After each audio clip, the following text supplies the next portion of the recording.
live.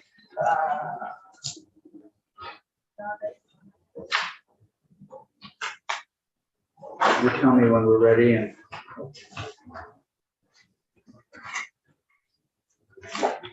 All right, we're live. okay, welcome to Senate Education. We are, it is Tuesday, March 8th, 1:15 in the afternoon. And we are going to start our day by talking a little bit about S219, which we did pass out the week before crossover unanimously. Jim, if it's okay with you, I'll just tee it up and say a little bit about what we're going to talk about, and then I'll pass it over to you. There was a germaneness question in section 2 that was raised by Secretary Bloomer. And so what I've asked Jim to do is to work to make sure he can talk a little bit about why there was a concern there around germaneness, and then what would a solution be to fix that. We're still in good shape in terms of timing. The bill has been voted out. I talked to Bloomer earlier today. I don't think we're going to take the bill back into committee. I think what we are going to do is we are going to likely do a substitute report. And so we'll figure out how we do that, but I don't want to, play around too much this last week of the session. I just want to make sure it gets done. So with that, Jim, do you want to say a few words? And you're muted. I don't know if it's your end or our end. It's my end. Sorry. For the record, Jim Damrell, as counsel. The current draft doesn't have section 2 in it. But what it said, it's a section that took out that provision under employment law that allowed religious organizations to discriminate on the basis of gender or sexual orientation in making certain employment decisions. And you had struck that out from law. And the issue that Secretary Bloomer raised was that in the initial bill, the underlying bill, that section was referenced. In that bill, you had accepted that exception. So you hadn't struck it, you kind of went with it, but you referenced it. And then in your report, you decided to strike it all together and go the other direction. And so it was referenced in both. So in a sense, it was germane. But what he said is because you went so much further with it by striking it out of law. And when you did that, it got struck not just for schools, but also for any religious organization. The scope of what you did, he thought was raised a germaneness issue. So I'll go through the language as to how that was solved, but what this current draft does is it takes that section 2. If we could just pause there, Jim, for 1 second. Let me just also reiterate it in my own words, so you can let us know if it's accurate or not. But do you mind grabbing the door back? If that section had gone on its own, if it were its own bill where we were going to say no religious organization in the state of Vermont can discriminate on part of because of sexual orientation, it likely would not have come to this committee. It would have gone to judiciary and economic development. We have a certain focus. We're allowed to do things as it relates to schools. So that's the fix that we're doing, is we're bringing it back into and just making it anti-discrimination policy around schools. That being said, we may find a vehicle in judiciary or economic development, but it is out of the scope of what our abilities, our purview is. Anybody have any questions about that? Sorry. No problem. Okay, thank you. Go ahead, Jim. So I feel like I'm shouting. If I am, You don't have to shout. okay, I don't, okay, thanks. Good, my hearing aids. It goes really good. All right. Because this morning Bray was talking. Yes. Okay, go ahead, Jim. Okay, I can barely hear you. So I think the best thing to do is bring up the bill. You probably have it Yeah. available to you. I'm gonna bring it up on my screen so I won't be seeing you for a minute. The first change, the changes are beginning on page 3 through 6. On page 3, very small change on line 4. And tell me if you don't have it up yet. We have it right here. Yeah. Yeah, Okay. we're good. Okay, the small change on line 4 is just the word only, so just to say that the school can receive public tuition only if it has adequate safeguards. So that's just a small clarification. Then we come down to this, which is what we were just talking about. So we're in the section of the bill now. Sorry, this is on page 4, line 3. We have some new language here. And it's in that area of the bill that talks about the fact that these schools cannot discriminate.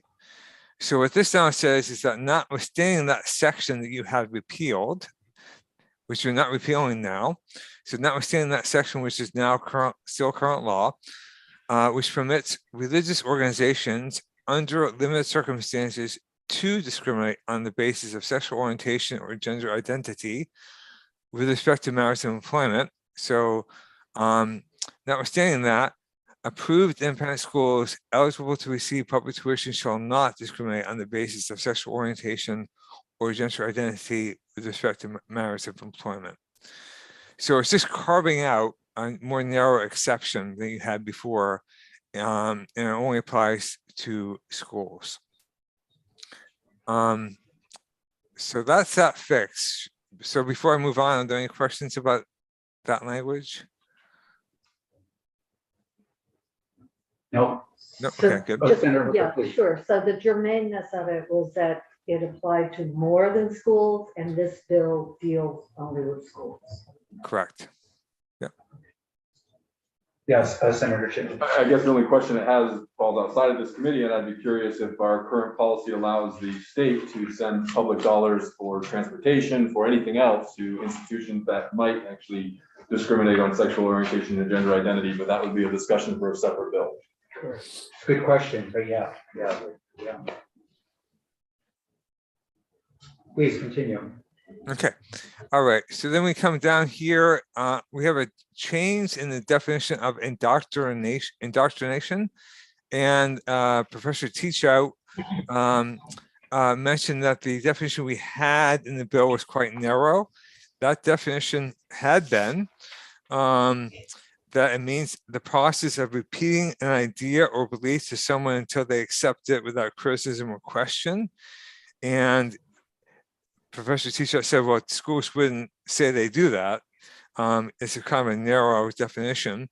And this is a broad definition in the current language, which now says means to instruct in a body of doctrine or principles.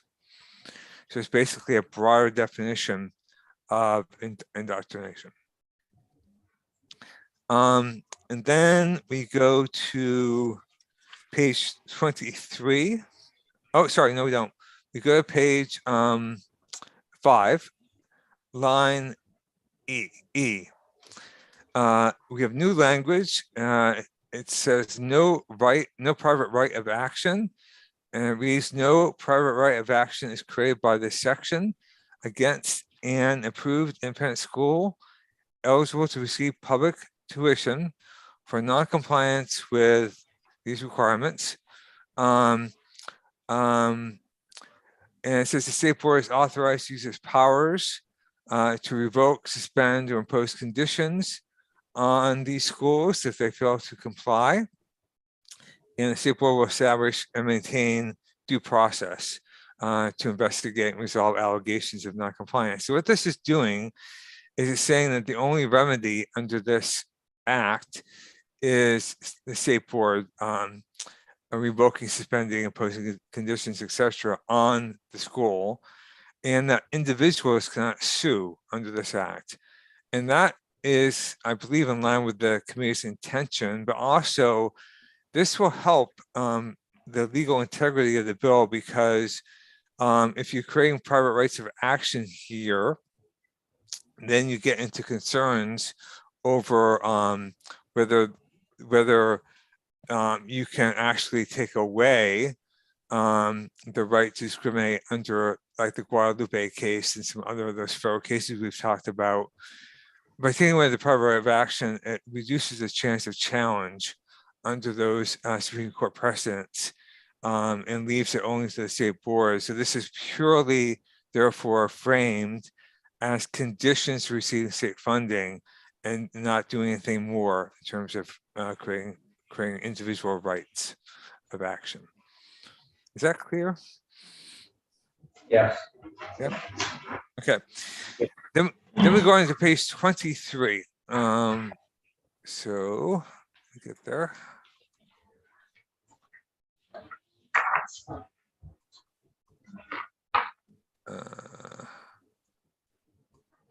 Okay, page 23. So this is just the same language. I'm on page line 3 through 7.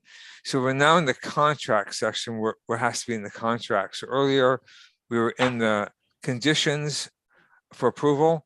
Now we're in the contractual section. So this is just being repeated here as a part of the contract. They have to agree not to discriminate with respect to matters of employment, as we talked about.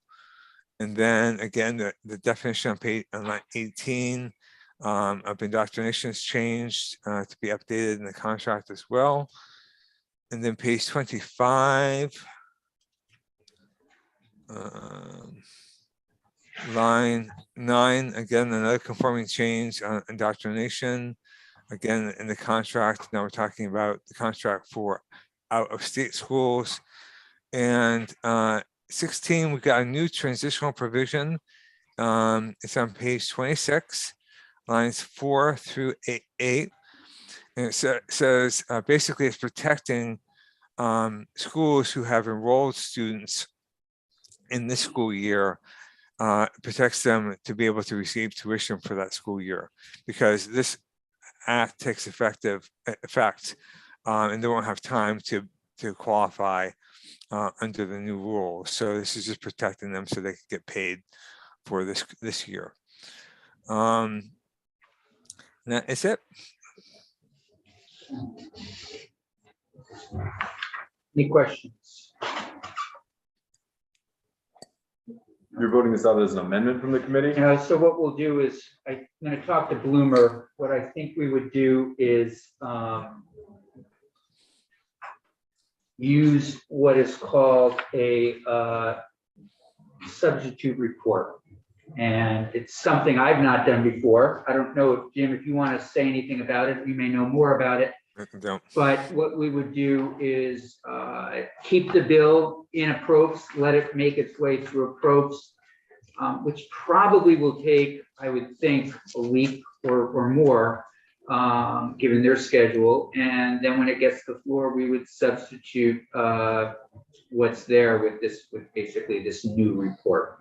And Bloomer, I'll touch base with him to see what we would need to do in order to do that. It would need a committee vote, but I'm going to let people sit on it and think about it, and I'll touch base with Bloomer. But any general concerns or questions about the content or the change? Anything else from you, Mr. Demarais? No. Senator Lyons? So I was just thinking, are we going to vote on this before approach picks it up and starts going through? I don't think, let me check with Secretary Bloomer. Yeah, okay. Their folks will probably, it looks like their schedule probably won't see until Friday, so I think we're okay. That's a good question. That's a good question. All right. It's a really good question.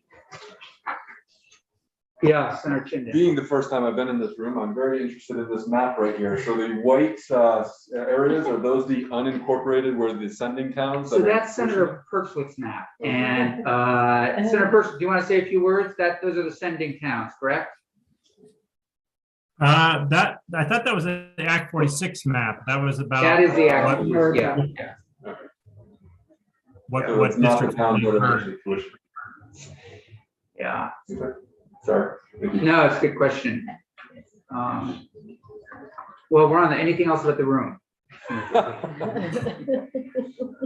When do we light the fire? Right, I know, that would be nice. I know, I think we're out of, We're out of the running out of fire- winter. We're out of the Just too fire bad. season. Senator Pertwit, you're leaning in, question? Yeah, please. Yeah, is this going to approach just because it's spending, there's no appropriation in here, but it's the spending of state dollars to these schools, and that's why it goes to. For the dual enrollment piece, it'll go to approach under Act 31, Rule 31. But, okay.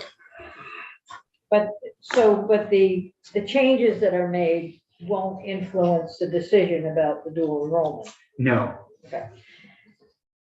But still, I think your point's a really good one. Let them have the cleanest, most recent version to go through in case there are other questions that they might have. Well, but if these changes don't affect what they're doing, Yeah, but you know that committee. They're willing to, everything that. if you were on, you and I were on it, we do the same thing. Mr. Demaray, anything else from you at this point?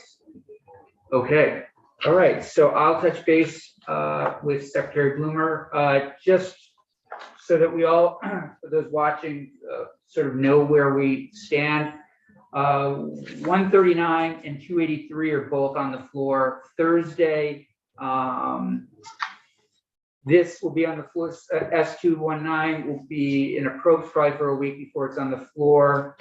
We're going to look at S162 now. And then I wanted to raise S248. There was a flurry of email exchanges over the break.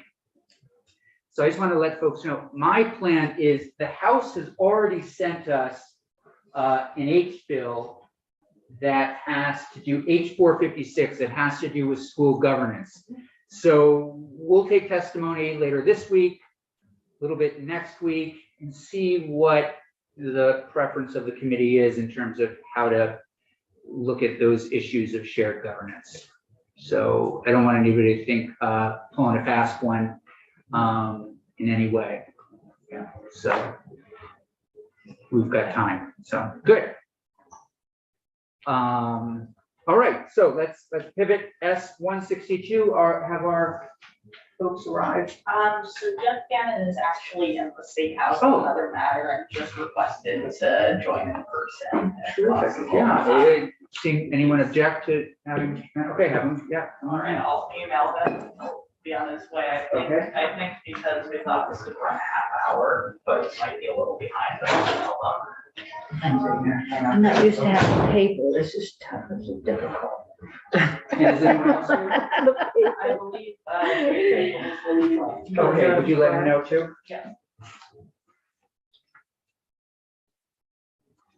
Paper practice.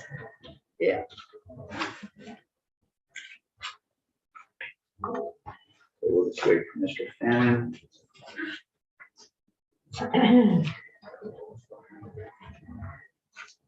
How did it feel being in Pokemon this morning, okay? Yeah, it was great. Most of you. I want to change the position of the camera so I don't look like. I'm We staring can, up no, into this, space. that, see that view up there? Yeah, I that- like that. That's the view? We can do that. Do Okay. you want to do that? I think. Okay, we'll do that. Thanks. We don't need to see ourselves, so that's good. We'll do that. We had it up, so we had the two pictures so you could see everybody. Mhm. Oh, I see. Yeah. So we'll This is the switch other it. option. I'll have them switch it. This is better. This is better. I just look like, I'm looking for us. Huh? Who was in transportation? Yeah. Myself. I just don't like my profile. I have a very pointy nose, so I Oh, come We on. all- That's We the can't see blessing it. of the mask. You It covers up the wrinkles and it's want like. us to stay while waiting? How much more time until we, Are we still on We're YouTube? scheduled for another 10 minutes. well, let's try to get them in, but we can go off live and we will,